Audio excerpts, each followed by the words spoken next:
Welcome back to the Tailosive Tech Podcast, ladies and gentlemen. There's a face. I hope that you can forgive me. My voice is not fully recovered yet, but I assure you it sounds much better than it did yesterday. Randy and Nick both have other things going on in life, so just by a sheer glimmer in schedule, we're making this show happen. So big shout out and thank you to Mike for making the time to be here.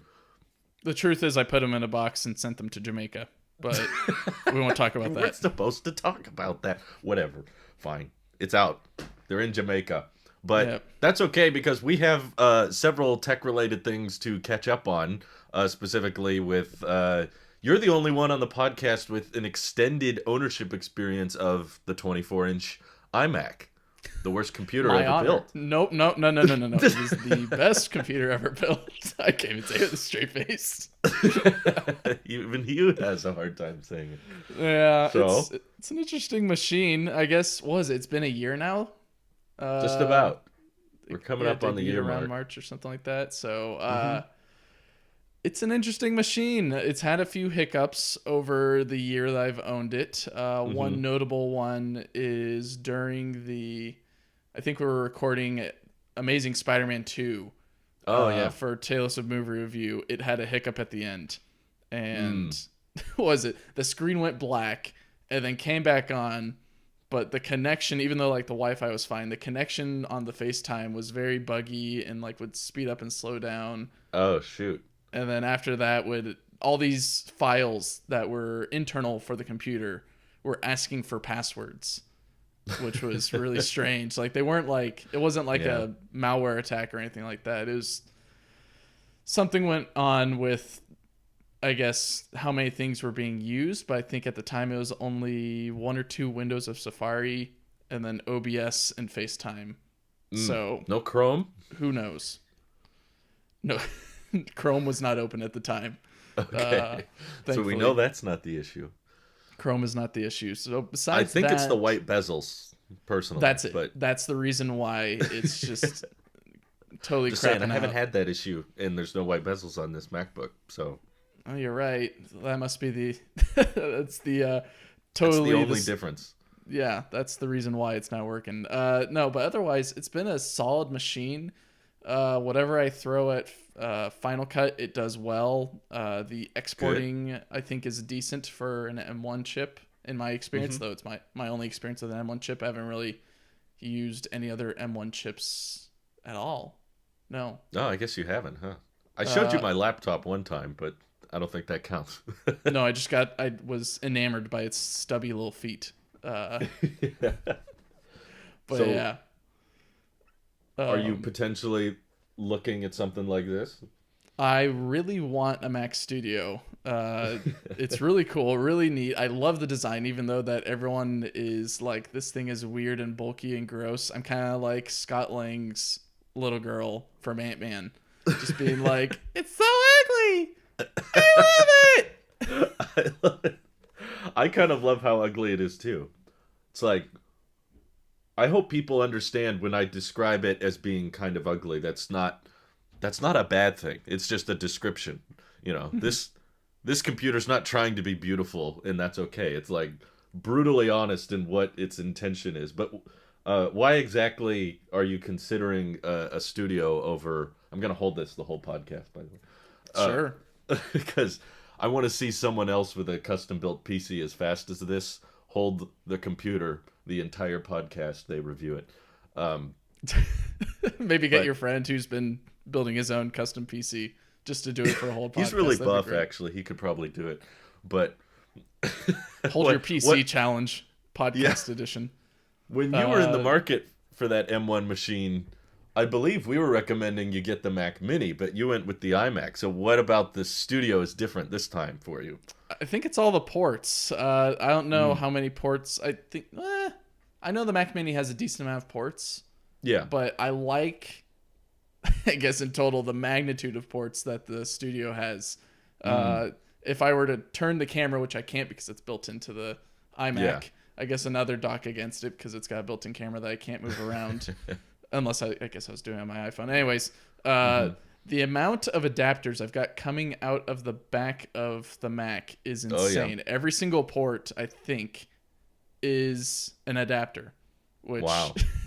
is very sad when like you look at the bottom right. Like from my view, all I see is like beautiful display. I guess okayish chin and bezels, whatever you want to describe it. But from the bottom right, kind of like between the desk and the bottom of the chin, is just like an octopus of cables. It's ridiculous. And yeah, it'd be kind of the same if like there's a Mac Studio, but at least it's like going out the back and like being hidden by like maybe underneath the desk, or I can do some cable management with like, I don't know, routing cables with each other that usually go in the same direction or whatever, or like if there's an HDMI, it can go a certain way, whatever, or USBs. But the amount the Davy Jones of ports. It is. There's too many USBAs that I'm using, and there's no alternative. Like I can't just get a cable that goes straight from whatever it's plugging into, whether it's my, capture card or anything else, into the computer with a USB-C, because they don't have that. It's only a USBA port.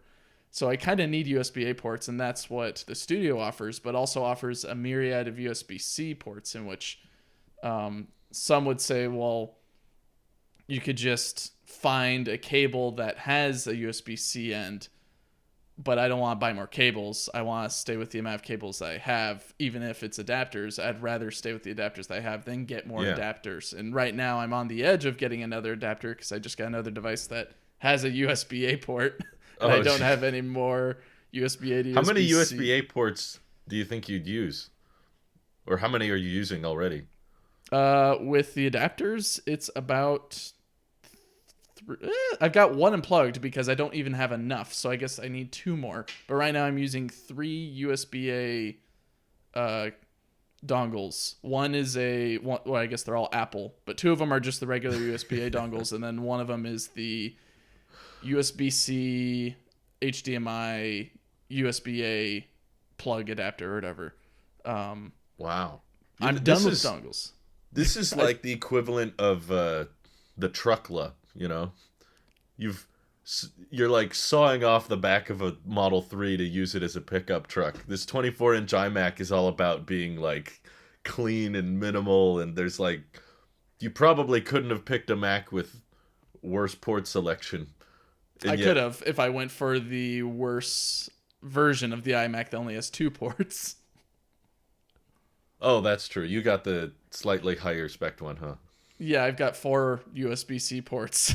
Okay. Which I think 2 of them are Lightning or whatever. But, so you appreciate having an all-in-one design. Yeah, it's great. But you need additional I/O. You need like a couple more USB-A ports, but you still want Thunderbolt, I assume, for high data speed stuff. Mm-hmm. Yeah, you nailed it right. You hit the nail on the head. Hit the head on the nail. I totally blanked on that saying. Pencil on the tip. Sure.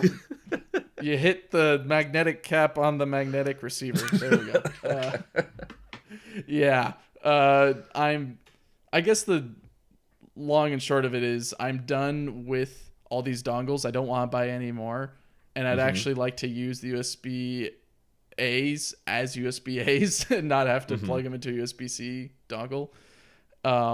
Yeah. So the Studio already has, was it 2, I think, USB-A 2 ports? USB-As, yeah.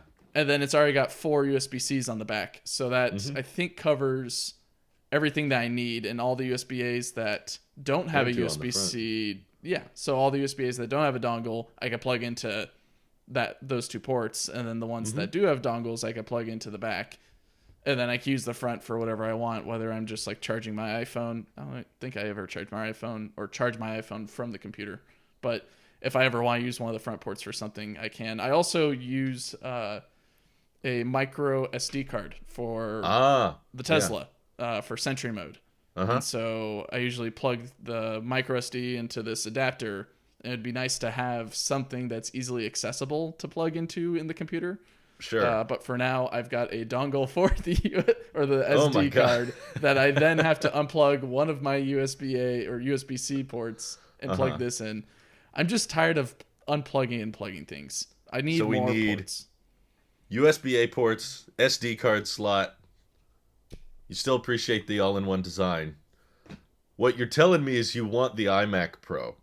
Now, I know you've been eyeing it for a while because you're such a fan of that design and how clean it looks and the black bezels and the built-in speaker system and the lack of dongles required. You'll still have the same number of Thunderbolt ports on the back. Plus, you won't have to buy if you bought this, you would need an external monitor, whereas by the iMac Pro, you won't need you won't need that. So, thank you for your interest. I think my only rebuttal for that is I don't want old tech. Specifically, I want Apple Silicon because I've already tasted from the golden chalice that is Apple Silicon, and I'm kind of hooked on this beautiful liquid that is high performance and a very nice compact design rather than having to get a giant tower and put in a 3090 or pay ridiculous money to get a whole bunch of ports and then try to figure out how to plug everything in and hope I don't break any pins. As much as the iMac Pro is tempting, Drew, I'm not in the market for an iMac Pro. I am in the market for Studio if I actually take the plunge, but I still haven't just because, I don't know. I'm very curious to see if there's going to be a new Mac Mini later this year. If it's finally going to get some upgrade, if it's going to get rid of that one Intel version and then the M1's kind of become that tier and then the M2 becomes the new higher tier Mac Mini for that group. Yeah, I'm pretty sure there will be. I'd be kind of surprised if they went throughout this whole year and didn't touch the Mac Mini at least in some way, shape, or form. But I still got faster speeds with my iMac Pro than the M1 chip, for the record.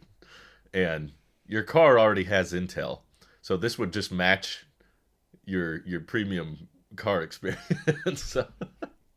I don't interact with the Intel chip in my car daily, or at least directly. And I guess I don't technically with this computer either, but I don't blame you. Intel sucks. It would be a nice upgrade to go from an M1 to an M1 Max. Because that's the lowest tier chip you could get in the studio. It would be nice if there's a Pro. But honestly, I don't think you need much more than even the binned M1 Max. I think it's plenty. Yeah, I don't think so. So that's why I'm a little bit hesitant on making that plunge because if I'm I don't know if I'm reaching the ceiling for the M1 chip with what I do on Final Cut. I do a fair amount of editing for it, but... And I guess that's another thing. It has crashed once or twice on Final Cut because I've tried importing something big or put in a whole bunch of, assets into it. It's like, I don't like that.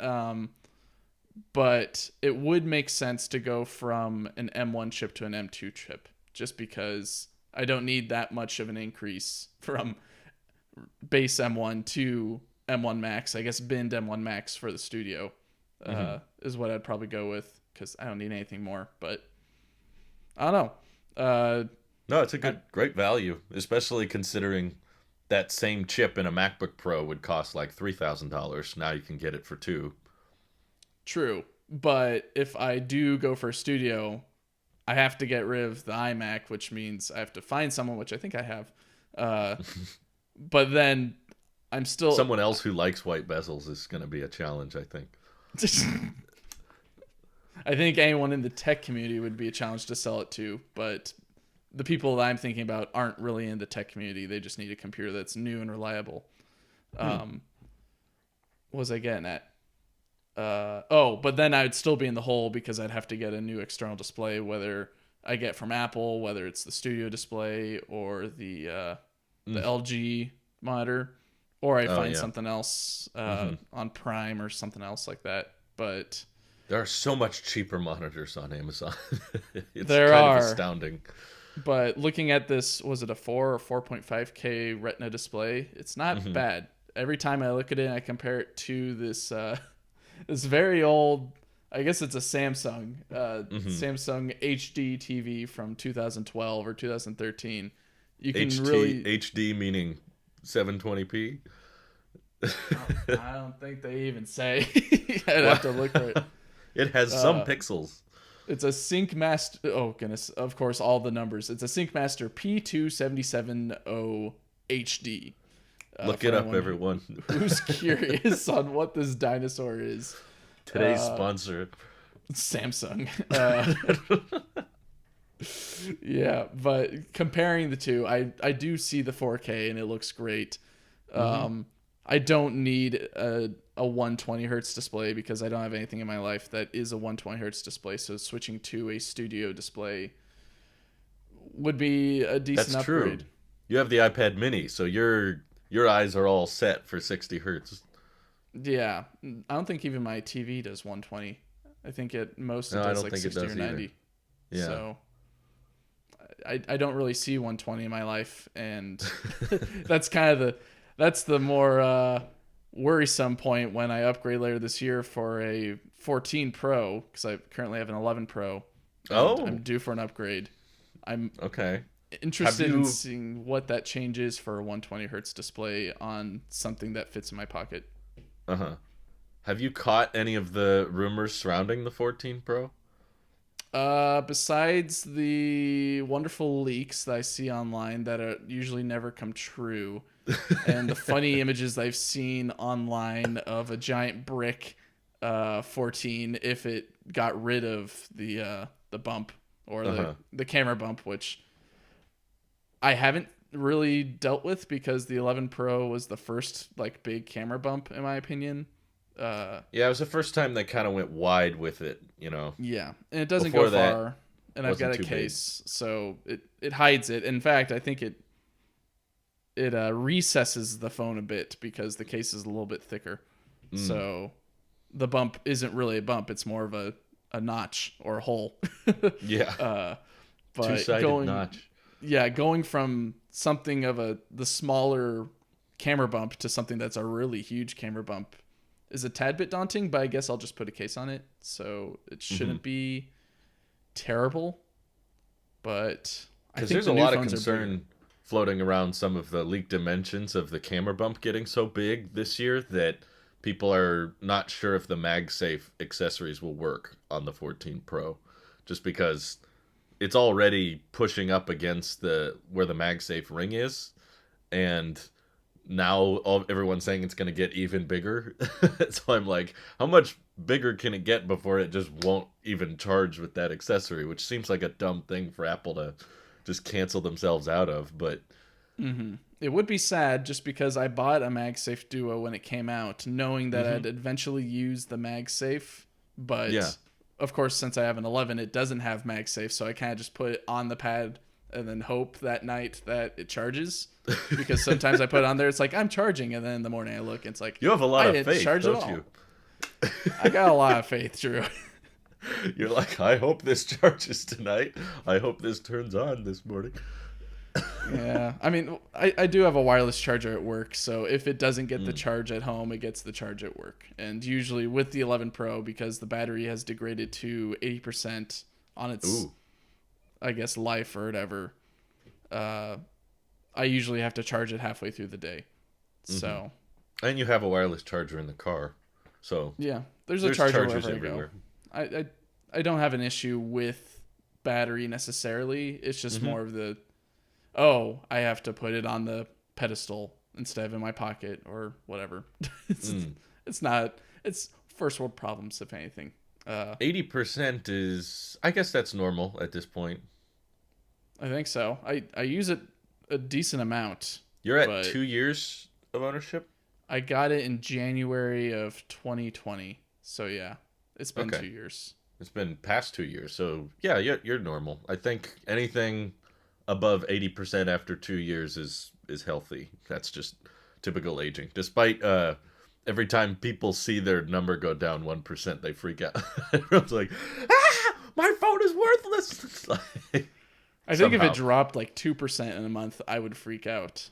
I don't even check it that often, but if I notice like for some reason I checked the next month and it's at 78, I'd probably question what is going on. Like I don't have that many apps on the phone. I have like enough for managing the house and whatever else. Or I don't even. How many apps do I even have? I can. And do fill you up mostly my homepage wireless with it. charge? Is that like your primary form?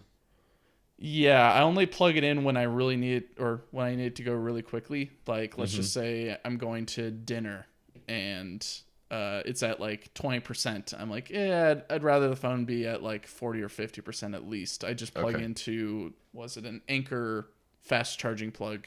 Oh, And yeah. then it charges Gallium up nitrate. really quickly. Oh, yeah. How is very Apple quick. not using those yet? Because they don't want to kill the environment, Drew. What? What, using smaller bricks is going to kill the environment? Exactly. Exactly. Smaller, faster bricks? No. Unacceptable. Maybe Unacceptable. gallium nitrate is just like really bad for the environment or something. Of I don't course. think so. I don't know. I haven't done that research on the material, but I've had times where my phone, I wouldn't freak out too much if you notice a big drop in health, because the operating system doesn't calculate that like super accurately. Sometimes it'll go through an update and realize, oh, it has around this many cycles. I think it's about this much. It's kind of like the Tesla in that way of like, it's kind of doing a lot of guessing when it's like your max range. It's like, I think it's this much. So I, like when I had my 10s Max, I was still doing the portless challenge. I never plugged it in, never fast charged it, only wirelessly charged it. And I owned it for pretty much a full year. And even past the 11th month, it still said 100% battery health. I was like, see, wireless charging, it's great, it's fine.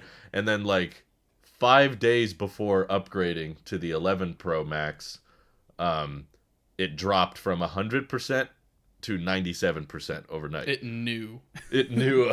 It's like, oh, if someone is trying to resell this device or trade it in, make sure you lower the battery health a bunch. Because, yeah, I'm sure like 10s Max with 90% battery health selling for $5. 10s Max with 100% battery health selling for $1,000. Everyone pays top dollar for that extra 3%. So, and I've even heard people say they would get a software update and it would go up. They would have 95%, and then to get an update, now it's 97. It's like, this update re-energized and recycled the lithium inside the battery. Now it's better. It's like, no, they're just guessing. It got rid of all the dendrites in there somehow. They installed some more RAM overnight. That too. Just some little Apple bug. I guess a worm? A worm came in? We're talking about bugs going into your Apple device. It's a worm. How have they not come up with that? An Apple worm, or instead of Apple Silicon, they should call it the Apple Core. And just have a little icon with the seeds, and then little apple seeds. That'd be cool. the charger could be apple juice. There's I don't so know if much. that's marketable. Instead of product red, it could be red delicious. Ooh, and then they. There's could do so Granny much Smith. potential. Apple, I'm giving you these ideas for free. They could do a green instead of like a forest green. It's like the green apple color. Granny Smith. Yeah, the Granny Smith color. That'd be nice. Would you like an iPhone 13 in Granny Smith, please? The Granny Smith edition. I like Instead that. Is of there a Hermes. term for a blue apple? I don't think so. Blue apple. Golden I think that's delicious. just genetically Isn't that modified. one? It's a GM phone. Oh god. No, there's so much potential they're leaving on the table, as well as just not switching to Type C, which still bugs me to this day. Yeah, I've kind of accepted it just because, I don't know.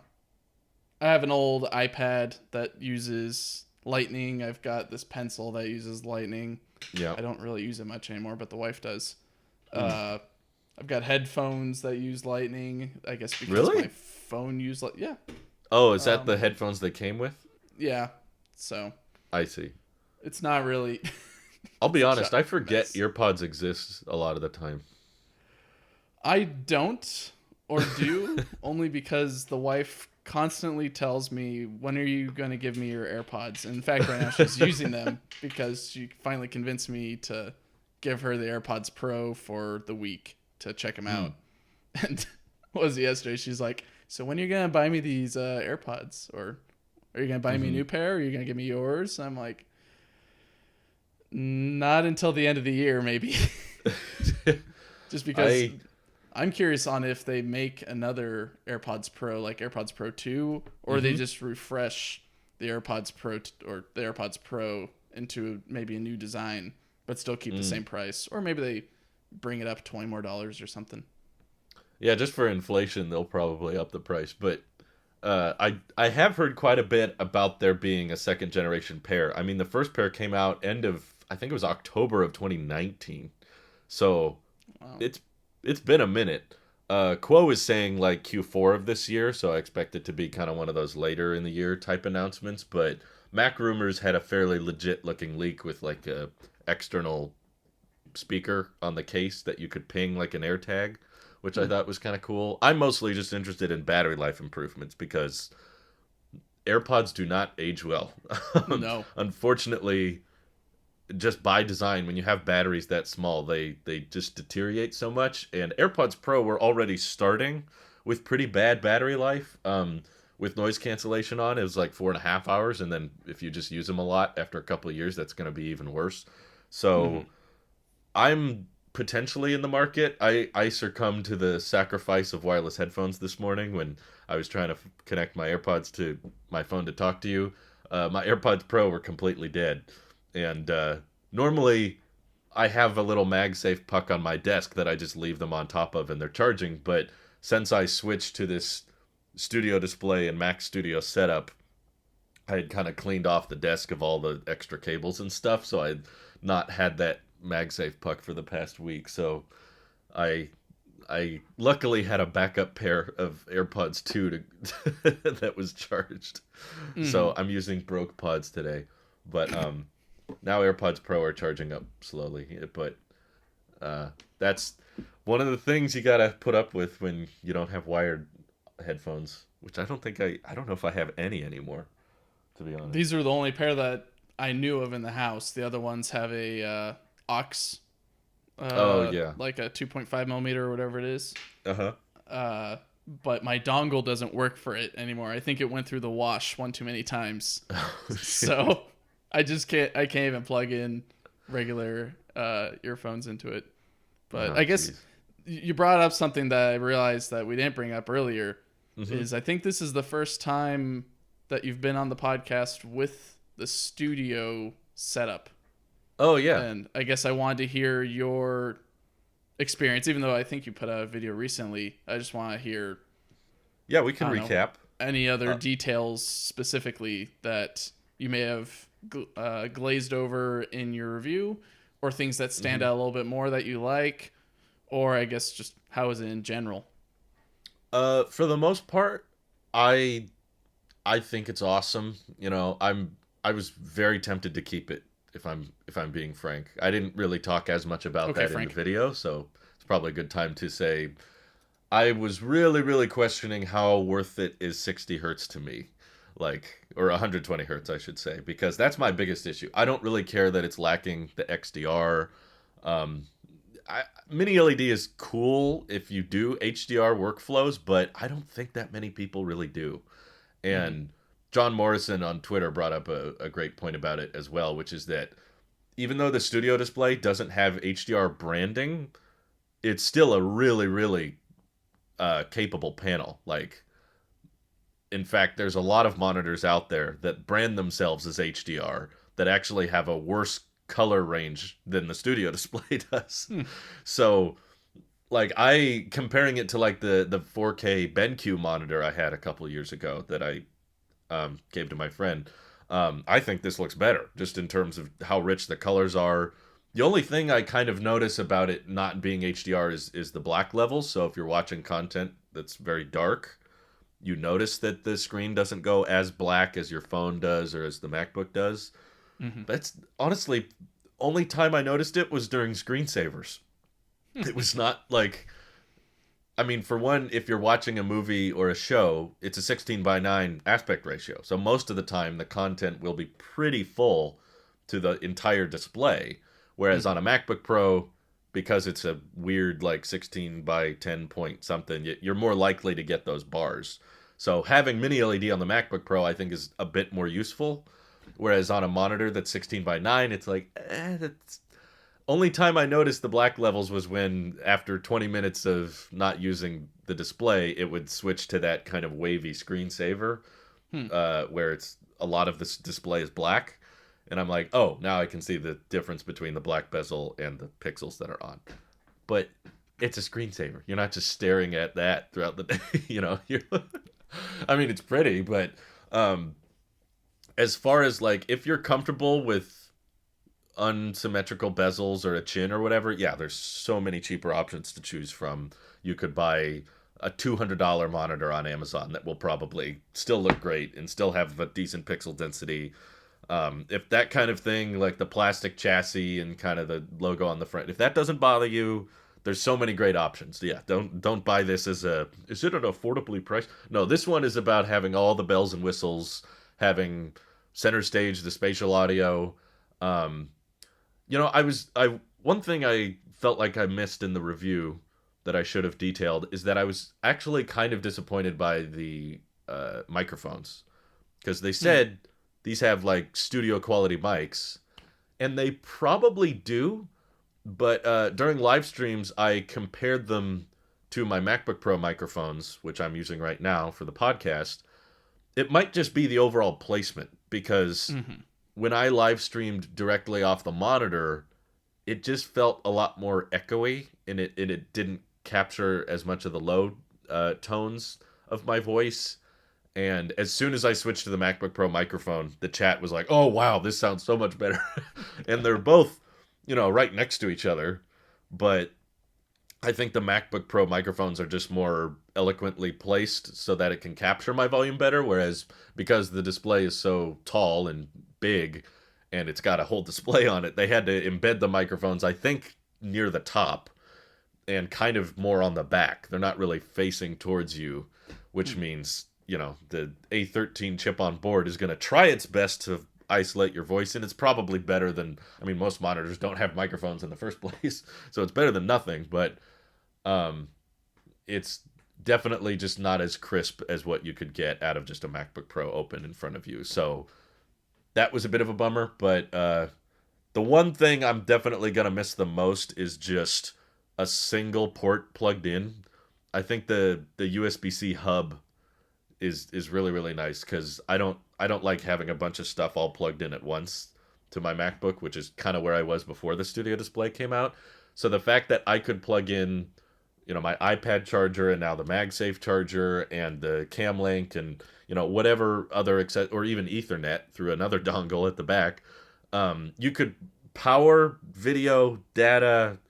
You could do webcam through that single port. Just that one cable that comes with the monitor plugs in, and my MacBook Pro just instantly gains all of this extra functionality. It gets a charge, it gets a bigger display, it gets extra charging accessories, and it cleans up the desk a lot more.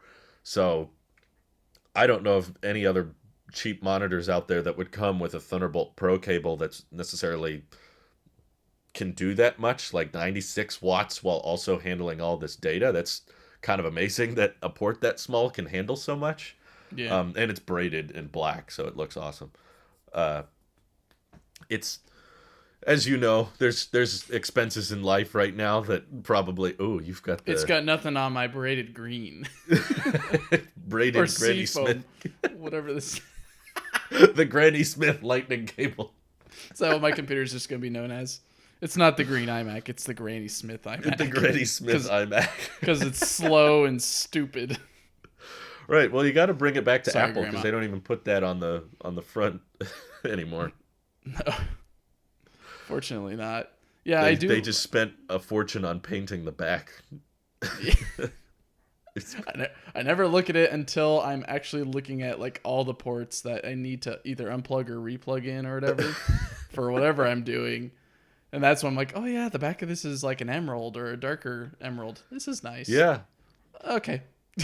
If I was a fan of that design, I would want to rearrange my room so that you could see the back a lot more obviously, despite how unpractical it would probably be for most desk layouts. I'd just be like, nope, that's a lot of paint. I want to see it. I need to look at that every day. For a while, I did that with my iMac Pro just because I liked the way it looked on the back, but I got tired of it.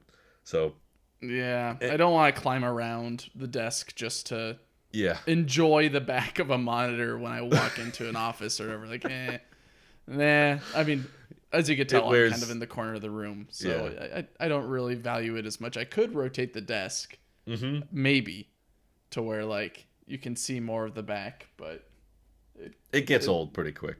After it also a while, messes with the feng shui of the room. So true, got to prioritize that feng shui. Yeah. So I was a little disappointed by the Centerstage camera as well. I mean, when it's working, especially during the editing streams, which I've been doing more of lately, where like I'm setting up the camera and the light and the camera tracks with me, everyone always brings it up in the chat. They're like, "Wow, that's so cool. Please keep the monitor." And I'm like, "It is nice, but the reason I'm using the MacBook Pro webcam right now and not the Studio Display webcam is because it has such a hard time just staying fixed, which I've discovered during the tech and EV streams of just like, it wants to wander. It's like, oh, what's over here? I got to make sure the tripod's in the shot. Now I want the chair to be in the shot. And it just, it's like a distracted cameraman that's like, what's over here? What's over here? And I find myself doing this with my head to get it centered. Over here. Yeah. I'll like swish my head back and forth. And I don't want to record with Centerstage during the podcast because we crop ourselves in so that we can both be seen. So if I'm off to the side to Centerstage and it's a podcast, I'm probably going to be cut off completely. And I'm going to have to really make sure I stay in the center. Even when you turn off Centerstage, it's kind of pivoted very, very high. So I have to like lower the whole display and then I have to close the MacBook lid. So it's just, I wish Centerstage would just focus a bit better, or it would, I know Apple would never do it, but if they had like a window control where they were like, here's the whole sensor, just prioritize this and then turn it off, that would be nice if it would just like point itself down. But I'm glad it exists, but it probably needs a few more software updates before I could record the podcasts with it and that kind of thing. But Ross Young is saying they're working on a higher end panel and he claims it'll be 120 hertz. I don't know if I believe him, but there's a greater than 0% chance of that happening. And I know I would be very, very frustrated if I decided to keep this expensive monitor and then the 120 hertz one launched later in the year. And I was like, oh crap, well that's the one I really want. So now I got to get rid of this one and try to find a buyer for it. So I'm like, I'm not completely against keeping the Studio Display long term. I might get another one, but hopefully there's like a sale or a discounted one in the future. I don't care if it's refurbished or like the XDR. Yeah. There's no refurbished unless you really look for it. There's no depreciation on the Pro Display XDRs. They hold their value very well, honestly. Yeah. I'd be a potential buyer for the Studio Display. It looks cool. I think it'd offer a lot for my desk, but I already have 2 displays here. And that means I'd have to get rid of good old Samsung. Good old 2012 Samsung SyncMaster, but then I'd have to find a place for that, and then I don't know how long I'd have the iMac, and then if I do get rid of the iMac, then I need to... It's a whole stupid situation of displays. Like, I want a beautiful display, and it seems like the Studio is a beautiful display from what you describe and all that, even if Centerstage has its issues. I did notice whenever you would gesture a certain way, or like if you had your hand over to the right, it would move the camera and then maybe pan out a little bit just to try to capture, oh, is he gesturing towards something or is he pointing towards something? So I found that was pretty cool. But maybe that's also why it gets confused, because you gesture and then you stop and it's like, do I hold here for a specific thing? And then you're like, no, it's kind of funny. Here. It kind of keeps things interesting because it's always like trying to figure out what I want. It's like having a little AI cameraman. Yeah. There's a ghost. Right. Basically. That's always concerning when you're in the middle of streaming. Suddenly it zooms way out. Why do I hear boss music? Yeah. That would be a cool OBS filter if every time Centerstage got ultra wide, their little health bar would show up. The apple sheep. Tim Cook has appeared. Tim Cook approaches. He comes out with a giant pencil. Good morning. Get ready to dodge. Dark Souls Tuck and music. Roll. Yeah. What's it called? Instead of Elden Ring, it's Activity Ring. Oh no.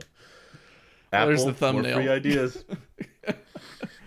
Yeah. The Activity Ring. The studio package looks really cool, but it's just really expensive. Yes. And the 5K panel is excellent, but you can find that exact same panel in the iMac Pro, which is far more affordable. So Drew, why aren't you using the iMac Pro? Since you keep on raving about it. My desk ran out of space. Got too many. It's kind of funny having the T-Mobile home internet and the Mac Studio next to each other. It looks like buildings. I've got little architecture on my desk. They're kind of very similarly designed, even though they're completely different products. You need like little Lego guys or something just hanging out. Or just like not even that, like little those little army soldiers that we would get when we were kids. Just put them around it. Yeah. It's like a little Call of Duty map or whatever with buildings. That'd be... A man has fallen into the Mac Studio in Lego City. Use the helicopter. They did that with the unveiling. They had people like crawling inside it and made it look all huge and stuff. It was weird. I do like the bottom. I think the design for the bottom's cool in regards to cooling. Yeah. But also it's simple, but also iconic. Like, this is the Mac Studio, and you're never gonna look at this again. Yeah. It's funny. They did that. I realized just now they did that with the MacBook Pro and the Mac Studio. That's their new thing. And the iMac. Oh yeah. Well, it says it on the back of the iMac, but is it a physical indentation? Or is it an engraving? I don't know. I could try, but it's going to look like I'm doing a bear hug. But I guess what I was getting at is it's something that looks cool, but you'll never look at probably ever again. Until like seems like Apple likes those types of features. Yeah. You turn the screen and you see, oh yeah, that exists. Or you lift up the studio and you're like, oh yeah, this exists. That's what you're paying for, really. Like the Pro Display XDR had that big magnetic stand attachment where you could just snap it to the back, and it was really, you didn't have to use any screws or anything. And it was like, wow, can you attach anything else to that stand? No, that's it. Can third parties do it? No. Just do it once, and it's really nice, but that's it. One time. Until you try taking it off. Then you're like, why is this thing a thing? Or why didn't I just use screws? I also think people, there were a lot of people complaining that I didn't bring up the non-removable power cable on the display. Why? I don't really see why it's a major problem, because it's a stationary device. Yeah. And, I mean, you can remove, it is removable. It's just not easy to remove. No, but like, is Apple trying to sell this cord on the website, or like, do they have an option to buy that cord on the website? I don't think so. If not, then why do you need to remove it if it ever gets damaged? If it gets damaged, then you just send it in and you get a new whole monitor. Or if Apple doesn't want to replace the whole monitor, then they just say, okay, bring in, I guess, the whole monitor and we'll give you a new cord. And then they use their Apple branded tool or whatever to take off your broken cord and put on a new one. Then I understand it's annoying if you do damage the cable because you'd rather just ship in a new cable. I just think the number of external monitor power cables that get damaged is probably a very, very low percentage of all external monitors. So there's people that have a whole bunch of cats that just love eating electrical cords, yet somehow don't die. With cats and it's braided on top of that. Like, yeah, it's tough. It's a tough cable. It's way tougher than a lightning cable. But even before Apple made braided cable options, like, I've used iMacs and I've used external monitors pretty much as long as I've been using computers. Like, ever since I was a kid, I've been using desktops of some kind. I have literally never once, and we had a cat growing up, I've literally never once damaged the power cable. It's not like I could understand it more if it was like the cable you charge your MacBook or iPad or phone with, because that's probably something you're unplugging, winding up, and putting in your travel bag, or you stretch the MacBook charge cable across the room because you want to lay on the couch, but the battery is low. So it's like I see those situations becoming more common if like someone trips on the cord or someone rolls their chair over the cord, but it's a desktop monitor. It's gonna If you're doing it right, you're gonna put the cable behind the desk into the surge protector, and it's gonna stay there probably for years and remain pretty much untouched. I don't know. It's an annoying situation if it arises, but the likelihood of that situation is so absurdly small. I bet it's like less than a percent of all these monitors are going to actually have that problem. And if so, you could just take it to the store. They'll take off the old cable and probably pop on a new one for that two people that have that problem. Yeah. No, I don't think it's a really big issue. I mean, if anything, the only cord issues that I've had is with my old gaming laptop that the iMac replaced. And the charging cord for that, which I think I've got stashed underneath something. On the brick, of course, it's got like the easily removable end that you can take on, plug in, kind of like the usual like 3-plug like on the Studio. But on the other side, it's hard corded in there. And over the years, because it's been stretched or tweaked a little bit, it's finally, the rubber / plastic that kept it into the brick is starting to, or has, what's it called? Come loose. And now there's just a bunch of exposed wires in between the brick and what the rubber plug used to be, or where it was, but now it's been extended a bit more. And so, yeah, I think you've got something similar to that then on that, right? Well, that used to be an issue that people were complaining about, was that the old MacBook Pro chargers, which my wife still has one of these, the wire was like built into the brick. You couldn't detach it. So if the cable got damaged over time, basically that whole brick became useless and you had to replace the whole thing. And thankfully they stopped doing that a while back, but they've even braided the cable itself. So it's removable and braided. So it's like, it's nice that you can disconnect it, but you will probably not need to replace this anyway. I still think it's a wasted opportunity that they only put one USB-C port on this thing. This is how much? I think it's 140 watts. But it'd be a decent adapter to plug into the car or plug in multiple devices without having to plug into like the computer or whatever. Yeah. You could easily put 2 or 3 more USB-C ports on here and have one for the phone, one for the iPad, one for the laptop, all at once, because I already think the MacBook Pro doesn't need to fast charge, like, because I plan on owning it for so long, I would rather it didn't fast charge. So it's like, oh, if you plug in extra accessories, it'll take longer to charge. I'm like, I don't care. It'll take longer to charge. Just let me charge other stuff. And if nothing else is plugged in, then okay, go ahead and fast charge. But I wonder if you could get a high power USB-C hub connector to that, that you can plug in a whole bunch of other stuff to, and then just use it as your, I guess, wall charger for when you're waiting in an airport or you're in a train or something like that. And you just instead have this of adapter needing to pack, that allows for like, it's a little power pack that you can plug into anything and gives you the maximum amount of power from the plug into the brick and then into how many other devices that you've got, whether it's an iPad and the iPhone or something else. Like, you don't need to pack like 4 separate bricks either when you're going on a vacation or something. Right now, it's like, make sure there's a brick for the one iPad, make sure there's a brick for the MagSafe Duo, make sure there's a brick for this. And if there was just, 140 watts is a lot anyway. So might as well use it for all the other devices. One kind of underrated thing, what's funny is that the iMac you have, they designed this really easy to remove power cable that's braided, and it's magnetically attached even though it's a desktop. So it's like, you can replace that really easily, but not the studio display for some reason. But they put the Ethernet in your power adapter, which I thought also would have been a really good idea with the return of MagSafe on the MacBook. It's like, well, you've shown you're willing to design power cables that can also do data, and the MacBook Pro doesn't have a Ethernet port built onto it, but I would argue the MacBook Pro is probably more likely to use Ethernet than the 24-inch iMac is, because it's like a pro machine and people are more likely to use it for work. So that are equal to.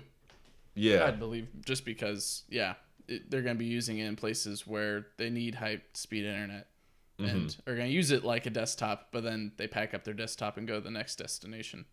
Right. So, I agree. So there's just a lot of brick here that's underutilized, in my opinion. There's a lot of cells in there, I guess transistors that could be used for another purpose. 140 watts for one port. That's Apple for you, though. It's like, why did you put the plug on the bottom of the mouse? Why did you not put more plugs on the brick? Why Apple? Why is this a thing with having to take the cap off of the pencil? I mean, it's an old pencil, but still, take the cap off the pencil, plug in a dongle that's easily you can lose it pretty easily, and then you plug it into whatever cable you got. I remember going to what's going on with an Apple store.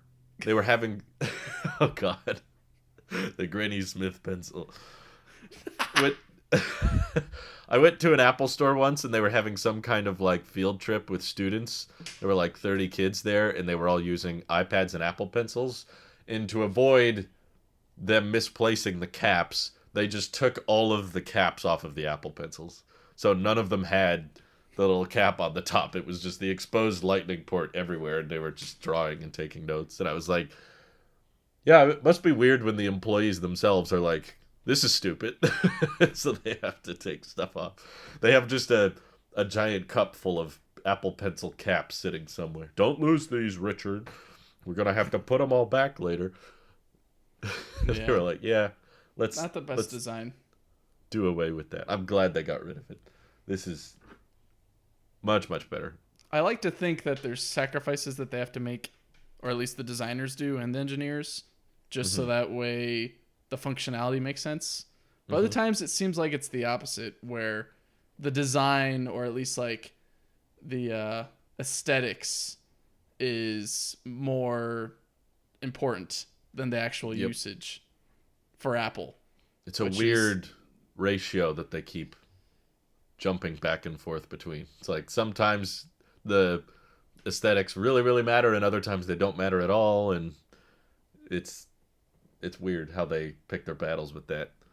Yeah, I wish, I don't know. It would be nice if they were a little bit more utilitarian focused, but that's also a lot of PC, or I guess Samsung and other companies in general. They're very focused on, you can change whatever you want, but it's going to cost you a pretty penny. Apple could do the same, but instead they charge you a pretty penny and you can't change much at all. No. Which is usually the biggest critique for Apple, if not the biggest. A lot of the times they're overcharging for a very simple thing that you can't do much with. Right. So, this is the closest we've gotten to Apple being all just pure utility, non-focused on aesthetic. And which is why I love it. Yeah, it's still not upgradable though. Like, people were really upset about that. Modular. What does that mean? You can stack them on each other easily. Yeah. You can plug something in. What? It is modular now.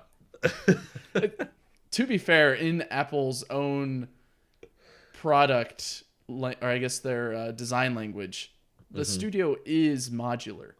It's just not modular in the way of what most computer or PC people think. Because that, like you said, it's the most, I guess, cable accepting device that they've probably ever made, probably next to the Mac Pro. So. Yeah, that's almost in its own realm, so I don't even consider it. But as far as like reasonably priced devices that normal people can afford, instead of, $6,000 Mac Pro. That's what it started at, $6K? It's still starting at that, yeah. And it goes up to like $50K or something? It goes over $50K, but it's like 256 gigs of storage by default too, which always bugged me. But it does have... No, I would argue this honestly has better I/O, because that $6,000 Mac Pro does not have an SD card slot. Wow. And if I remember correctly, I don't even think. Now I gotta look. I don't even think it has USBA ports. I think it has like 8 or 10 USB-C ports. That's a lot of USB-C ports. I don't even know. There's like... Well, I guess I would know what to do with that. Buy a bunch of dongles. Yeah, it's just be more and more dongles. I just remember everyone complaining when they got them that there was like, I have to buy this $30 SD card adapter for my $40,000 computer, which doesn't come with that. They make amazing. The port selection kind of hard to find. I don't know. Maybe you could just look up the back of a Mac Pro on Google search and you could probably find it. But yeah, I think wholeheartedly at this point, I think Apple's definition of modular is just more I/O. Yeah. Because with all the videos of people being like, I tore open the Mac Studio that... did I misspeak before? The Mac Studio. I tore open the Mac Studio and it was really hard, but I got it open and I found additional places for SDs. But when I tried plugging in a new SD, jeez, I cannot talk today. SSD, but they're SSD. But then when they tried, it didn't work. Yeah, they're not SSDs. I think I didn't follow that story super closely, but basically the answer is they are NAND drives or NANDs, which are basically more in line with what an iPad or an iPhone uses, where the controllers for those drives are on the silicon themselves. So you can't just plug in more SSDs because they need specific controllers on the silicon, which you don't provide. So people were like, what? There's a slot here. Why can't I just pop it in? They said it was modular. Like, if that was a feature, I think Apple would have bragged about it. If they don't brag about it, it's probably not encouraged or supported. I found the back. It does have 2 USB-A ports, but that's the same number of ports the Studio has. It has... You save significantly more money, but I guess that's hindsight. That's true. It's way cheaper. 2 Ethernet ports, 2 HDMI ports. I think it has 12 USB-C ports. But 12 USB-C ports, holy cow. It's kind of an absurd amount if it can't even have an SD card slot. You know, one of those ports is just going to a dongle. And this is like the most anti-dongle I've ever seen Apple get with a Mac in recent history. Which is why I probably love it so much. Yeah. I really hope they do what I talked about in my Mac Mini video and put front ports on the next one. I think that would be really helpful. It's like, if you're comfortable with doing frontal I/O now, don't stop with this. You shouldn't have to spend $2,000 just to get front ports. It's like, even if there's less ports overall in the M2 Mac Mini, just put some of them on the front. Why not? It's a box. I'm a fan of that little family of the Mac Mini and the Mac Studio.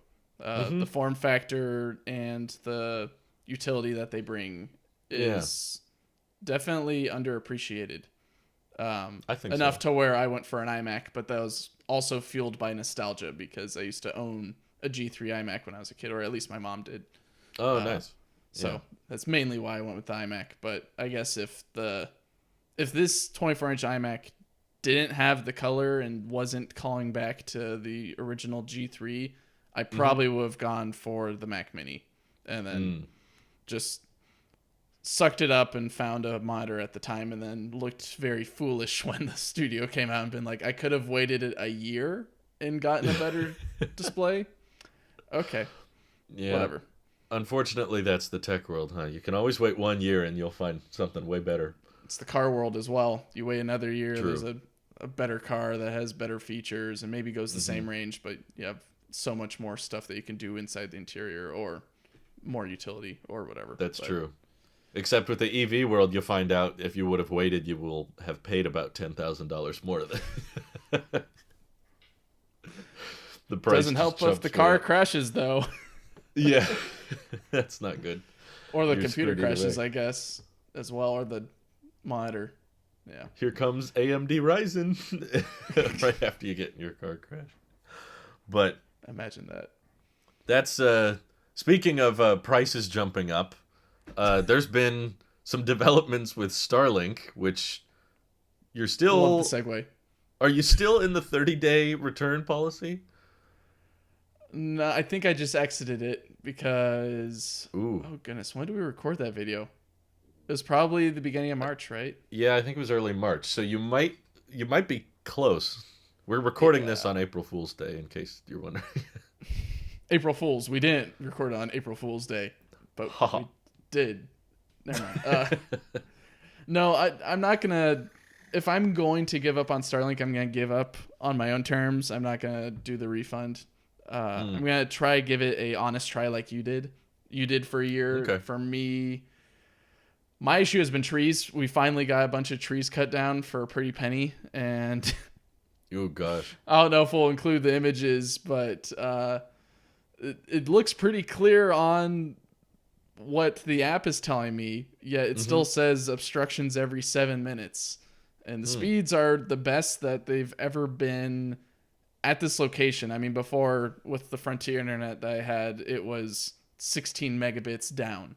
And now I get like 218 megabits down, which is insane. And then I think before it was like maybe at most 1 megabit up. And now I think on average it's about 5 to 7 or something like that. So it's a decently better amount, 5 times better at least. 5 times better upload over 10 times better download, which is cool. So Yeah. my whole predicament, and probably yours as well, is just going to be all about like stability, just trying to keep the connection solid. Yeah, I don't know what was going through my head before. I had a lot of plans of like, oh, I'll live stream. I'll check that out and see how that goes. Even though I've got a day job, I don't care. Maybe I'll try live streaming. But after a few times that we tested the FaceTime before podcasts, you and I found that I guess spoiler, I'm not even on StarLink on this podcast right now. I'm on Frontier because Frontier has a more stable connection. So I'm not StarLinking like you've seen Drew in the past. But I can't keep Frontier forever because I'm paying for 2 different services, and already, I mean, everyone knows what I'm paying for StarLink because it increased in price, like you said before, and to increase it by an additional subscription to another connection is already cutting it close to the limit for what we can allocate towards, I guess, our technology payments, and subscriptions and all that. So it's already like, do we just suck it up and do what Drew did and just accept that Starlinks happened during the podcast? Or do we just go back to terrible speeds? The wife doesn't really care necessarily because she doesn't upload videos or content. She doesn't live stream. The most we would see it is maybe quality in regards to watching shows while a video is being uploaded. A lot of times that couldn't happen. If I was uploading a video to YouTube, we couldn't watch Netflix or Prime or anything else. Is this with Frontier? For Frontier, yes. Okay, gotcha. But with StarLink, yeah, there's I guess 2 different ones. But I've switched the TV, so the TV is on StarLink. I haven't switched any of the Apple products yet, or the speakers or the minis, I guess I should call them. I'm not going to call them by their full name because then you know who will activate. I haven't switched those over yet. I guess the smart home features, just because I've been busy. But I don't think it'd impact it as much. But it's nice being able now, if I were to upload videos, which I don't think I've uploaded anything recently since I've gotten Starlink, but if I am uploading something on Starlink, I can still watch content on the TV when it's dinner time. Or that would be nice. Yeah. I mean, it'd be nice just to have that as a nice or what am I trying to say? It'd be nice in general, just as a nice luxury. Like, I'm potentially working right now. I guess the computer's working, but also I can relax and eat food or whatever. Right. Which with Frontier you can't. So is it worth the additional subscription price that I'm paying right now to sacrifice connectivity for that convenience that I don't have too much? Versus when we do these podcasts, it's usually every week. So I usually see it, and it might be an annoyance like you have, but then you kind of get used to it over time until I guess maybe you don't, and then you get the T-Mobile home internet. I don't know. That's the dilemma, and so I'm hoping to increase the coverage of the dish by making a custom tripod for it, because it's basically above me. Oh. I'm going to try to elevate it up about 6 feet, because I've got two ladders. Cool. So a guy with two ladders and has a connection problem with their dish. What do you think? I'll use one ladder to get up onto the roof, and then carry the other ladder with me when I'm on the roof, and then climb up on that ladder. So I'm higher than my roof, and then test the connection speed, because you can do the whole, I guess not connection speed, but you can test the visibility with your phone with the StarLink app. Right, and right. I found that it cuts it in half. So I think right now it's at like a 3% obstruction. And if I'm up 6 more feet, it's now 1.5% obstruction. And if I get the position right on the roof, I could probably cut that down to 1, which I think is Starlink's version of good coverage, or like great coverage. Yeah. Where right now I'm kind of in okayish good coverage, but it says obstructions like every 7 minutes. So. Right. Well, or I guess on average. It's good to hear that despite the price hikes, you're not quite giving up on it just yet. Because I wanted to know and be in contact with at least someone who is still using it, because I felt kind of bad backing out on it, because I wanted to see if it improved, especially with the new launches. Sounds like they have a bunch scheduled for this year, and they even want to do the first Starship orbital test is going to deploy a bunch of Starlink satellites, it sounds like. So it's not going to deploy a Cybertruck? They'll send a Roadster to Mars and a Cybertruck to Jupiter or something. But if they can get more satellites and handle more bandwidth and improve the stability, I want to be able to experience that and talk about that. So having you nearby relatively and being able to check in with like, how's it going now, or has it changed, because all I've really been doing is checking the Starlink subreddit, and it's a dumpster fire. Everybody hates it. Well, when you increase cost but don't increase service feasibility or performance. Yeah. That's when you get people angry, in which these satellites take time to get to their correct positions and then optimize the connection path between the satellites to deliver you the best speeds that they can. I think that's one of the main reasons why I'm keeping with it is hearing news like we're launching a myriad more satellites. Is it good for us getting to different places? Probably not, because it complicates spacecraft getting up there. Yes, there's a lot of space in between satellites, but still there's the potential of you crossing a path. And whether you are meeting at that location near the same time, and even if you are meeting at the same time, what am I trying to say?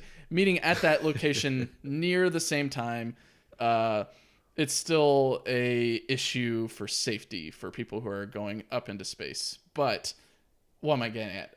Is most of the people going up are going up with the same company. So yes, exactly. They can keep track.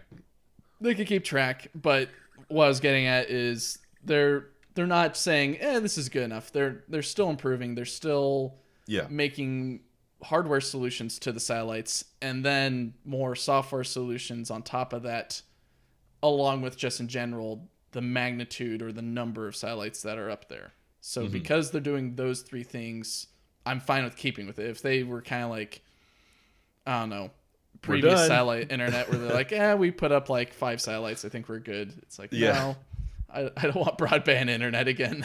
Yeah. Well, I think they're definitely just like with EVs, there's way more demand than there is supply for these Starlink situations. And there were a lot of people who disagreed with my video, and they were like, oh, this has nothing to do with inflation. They just want more money. They're just trying to secure profits. And I'm like, well, it is a business that does matter. And particularly in the rocket business, it's kind of important to be profitable in a reasonable amount of time, because they have a lot of operating expenses, and ultimately they have something that's very, very sought after, and they realize that we don't want too many people on this network that don't necessarily need it. Like I've been seeing people complain about how certain people were mad I got it because they were like, well, you had Comcast, you don't need Starlink. And I was like, well, I don't want to have to pay 140, 150 bucks a month. So I'm doing it more from a cost savings perspective. They're looking at it more as, you already had fast enough internet, so they shouldn't prioritize you. And there's some validity to that argument. So I was like, okay, I'm willing to try T-Mobile Home Internet if it means that I can free up the server space for Starlink and other people that are more in your situation where it's like, no, my other option is crap. And there's certain people who live way out in the middle of nowhere where they're like, yeah, I barely get 10 down. So getting more than that is a godsend. And they're like, okay, if you really, really need it. Cellular. Right. They don't even have Wi-Fi. Right. They're doing everything via cellular. That was actually what I was going to ask you. I know you're on Verizon and I'm on T-Mobile. I don't get I basically don't get any service at your place. Do you get, could you hold a FaceTime call over cellular at your place, or is it pretty spotty? Early podcast that I was in for EUV when I had a different background that looked like a little guest house or wherever. The same with early movie review podcasts. You can see that background. That was all on Verizon Cellular. The reason why I don't do that anymore, and I switched to Frontier, is I didn't realize that Frontier could carry the conversation well enough. And also, I guess I kind of wanted my own little studio space to talk in. But I also figured if I've got good service with my phone right now, I could probably hotspot it. And that way, if the wife is watching anything while I'm doing a podcast, because I think Nick and I did it during the afternoons or evenings, and usually the wife would watch something on Netflix or something like that. So it's like that might be a good bridge if you're like, I don't want to keep paying for Frontier. Starlink is already pretty expensive. Yeah. So as the issue Starlink is the location I am in the house is not a good connection spot. If I walk literally like 5 feet over, it's better connection right there for a hotspot, which I guess might satisfy the computer enough. It doesn't need to be right on top of it. True. But do you have unlimited hotspot data? I do, only because I've bundled with my mother, who is very gracious enough to keep the family plan going. Oh, cool. Yeah, I know a lot of people that have kept doing that. I don't blame them because especially the big carriers make it incredibly difficult to not have a family plan. They jack up the prices if you go individual. So I was on the family plan up until Mint. This is like my second phone bill I've ever had. Everything before that, I was just reimbursing my mom for it on the family plan. But yeah, like maybe that's something we could test in the future, is seeing if you like put your phone over here and hotspot here, is it stable enough? Because obviously I don't want you to have to keep paying for 2 Wi-Fi providers. Oh, no. It's not a burden on you. It's more of, I like the convenience that Frontier has provided, which is stable internet. It sucks, but it's stable. I know exactly how that feels, because in a bigger way, Comcast had pretty stable speeds. I mean, they weren't perfect. I mean, even during this FaceTime call, there's been a couple moments where you've cut out for like a second or two, but it's usually not very long. So same thing with Comcast. It was like, it wasn't perfect, but it was definitely a lot more stable than Starlink was. And it sucked because Comcast treated us like garbage and they were charging us through the roof for it. And if you were like, hey, I don't need gigabit download, can you offer me a cheaper tier? They were like, okay, but we got to throttle the already not very good upload.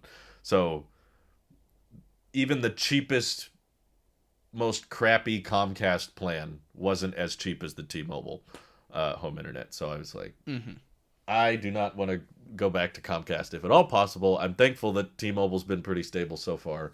But I'm still very interested and curious to see what Starlink has to do. And there were people in the subreddit that said they were buying Starlink as like a backup for their RV. They would use it like a couple months out of the year, and that was it. Dear Lord. Just use a hotspot at that point. Right. Or just get the T-Mobile home internet at that point. I guess if it's available now, just do that, because I think that's a lot cheaper in your case, is what you found. But also... Yeah, now... we feel like we dodged a bullet, because now they've upped the price on StarLink, which I think had we have not tried T-Mobile, the price hike definitely would have pushed us to look elsewhere. I'm glad we switched when we did, but the price hike would have made us go, okay, services is already kind of spotty and not working too well for uploading reasons. Download was always great. Yeah. And honestly, that noticed nothing. I mean, yeah, the only times that I do is when I turn on it or when I click on a video and it waits for a little bit on a black screen and then goes to the video. That's what's funny is we've noticed that more since switching to T-Mobile. Like, interesting. My TV, only with Paramount Plus, which is interesting. Just, it used to load stuff pretty quickly, and then once we switched to T-Mobile, it takes a while for streaming content to load. But not everything. It's like YouTube opens quick. But yeah, Netflix is pretty quick on our end. But yeah, Prime and Disney Plus and YouTube have a black screen at least for like a second or two, maybe 5 seconds at most. Before ours has been like a minute for Paramount Plus. It'll literally just be loading. And we're getting Paramount Plus free through T-Mobile. They offered it with the home internet package. They were like, you can get a year for free. And we were like, oh, okay, that's fine. So I'm wondering, doesn't really make much sense, but because they're including it for free, are they intentionally down throttling it? Throttling it, yeah. Why offer it in the first place if you're just gonna throttle it? Give you the taste, and then I don't know. Then you buy the subscription because now you're like, you're not on the trial anymore. Now you're on the subscription, so now you see. I don't know what speeds. I don't know. Thought process is there, because if there was some clear thing to upsell me on, like unlock T-Mobile Home Internet Plus and you'll get faster speeds, it's like, then I would understand why they'd be throttling. But if you're just offering it for free and there's not really a paid way to get faster speeds, I don't really understand why they would bother. But no, yeah, that's the only issue we've noticed, is just sometimes Wi-Fi download not being very good. I find it interesting that we live in 2022 and still struggle with Wi-Fi.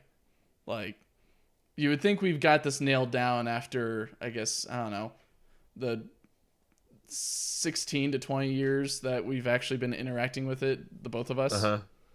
And it's still like, you kind of get good download, but your upload is poo. Or your connection is very unstable for some reason. Yeah, like, I definitely think that the StarLink network is the closest thing we can get to that not being an issue anymore, because they're pursuing a solution that would cover literally the whole planet. Whereas fiber optics and cellular, that's all dependent on setting up cell towers and running cable, and it's just not profitable for a lot of these businesses to do that in less populated areas. So it's really easy to do in super urban environments, but a lot of people don't live in those. No. And a lot of countries aren't set up for that either. So that's why I'm so interested in StarLink still, even though I'm not a customer anymore. I want to see that connection get, like, basically indiscernible different from fiber, like, because they've said that's their goal in the long run, is to eventually offer gigabit. Is like, if you could do everything you do with a landline connection with StarLink, then basically the whole world has you can live anywhere. Access. You could live on top of Uluru in Australia and not have a problem. Yeah, which I like too, because that's why we still have our dish, because I don't know if I mentioned this, but when I canceled, the customer support agent didn't try to stop me or anything. Like, Comcast fought me for days when I was like, I don't want to pay for this anymore. They were like, what? You want to do what? Whereas with StarLink, they were like, come back anytime. they were so quiet, and they were like, if you want to reactivate in the future, let us know. So I don't think are guaranteeing that it will come online right away if I do ask for permission, but they at least kind of left that door open and said, like, hey, it's theoretically possible that you could come back in the future. And we have, like, family in Australia that we want to visit that live in places that don't have cellular or landline internet, and they're using the crappy version of satellite internet right now, get like 6 down and probably less than 1 up. So I'm like, if we were visiting them for an extended period of time, which we would like to do because I still haven't been there, and I could work while I was there, I would absolutely bring StarLink and just leave it there and just be like, okay, I'll let you continue to use this internet, and whenever I'm visiting, I'll have something I can work with. Even uploading videos was fine. It wasn't as fast as T-Mobile, but it could be done in a reasonable window. The live streaming was the biggest challenge, but again, it was still like near the end of 2021, it was really good. It was like getting to the point of 0% frame drops in some of those final months. So I'm like, okay, I feel like it's possible. The tech is capable of maintaining a solid connection. It's just probably the traffic that's now on the network. So yeah, hopefully I'm curious to see not just that. I mean, you probably discerned its behavior, but just seeing what angles it needs between the summer and winter months because of the just where the satellites are in the sky and how the Earth is tilted in that way. If it matters as much, because right now it's pointing north for me, and I'm wondering if it'll increase that to maybe a little bit more vertical or perpendicular to the ground, or if it's going to sweep a little bit more east or west. Yeah. Or am I gonna basically, do I have to cut more trees? Yeah. Right.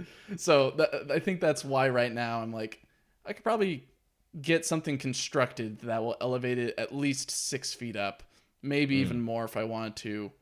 I can enlist a family member who knows welding, and he could probably do some light/heavy fab on it, and we could probably get it up maybe 10 feet, add some sandbags to it. It's basically like a giant tripod, and then it could probably do the job easily, and then whatever angles it needs during the summer or winter months that are particular for it, it won't be a problem because it's elevated so high. It's like a 500-foot pole just in the middle of...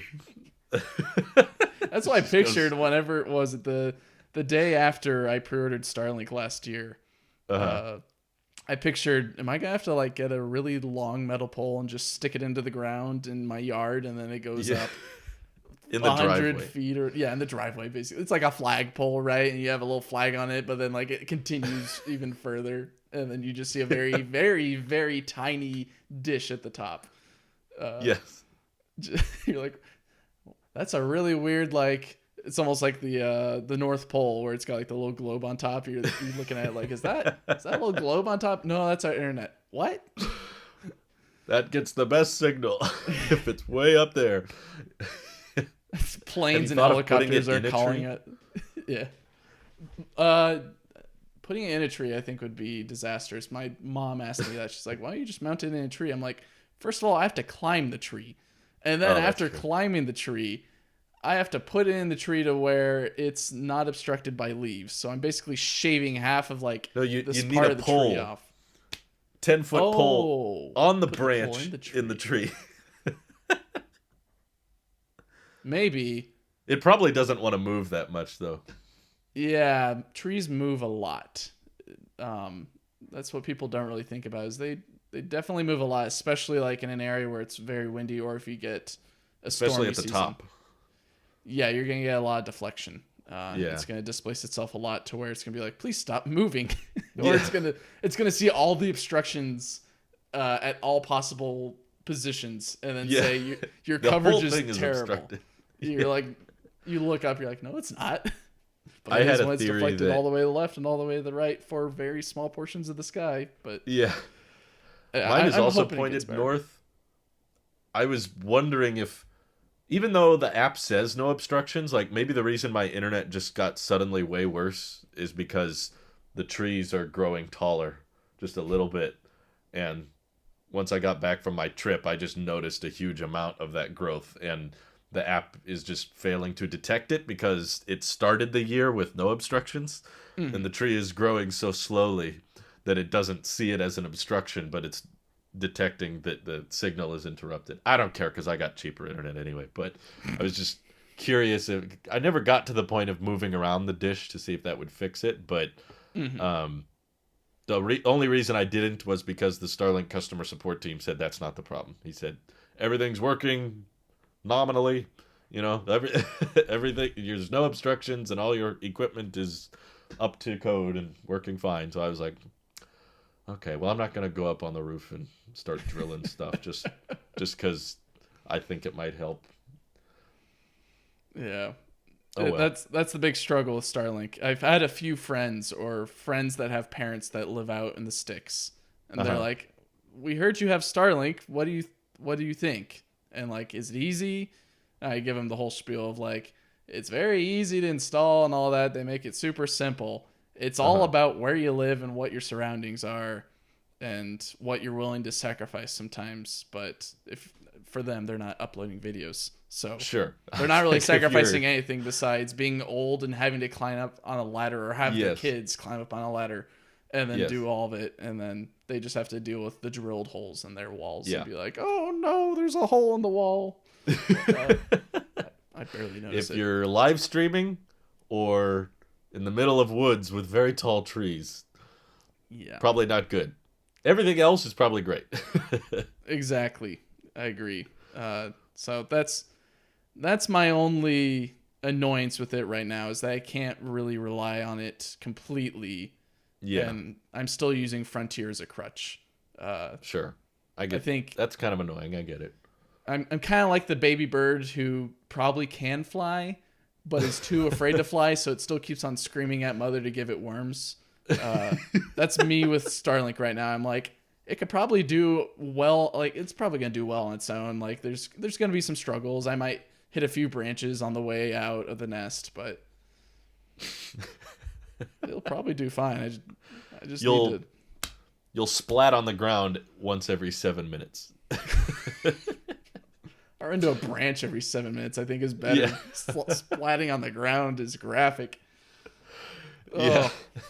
But well, thanks for making time and sharing your experience with us, and hopefully it gets better next week. Sure. Thanks for having me on. Let me know, everyone, if I should make the plunge for studio or not, because I could be convinced. He can be convinced. All right. Catch you later. All right. Bye-bye.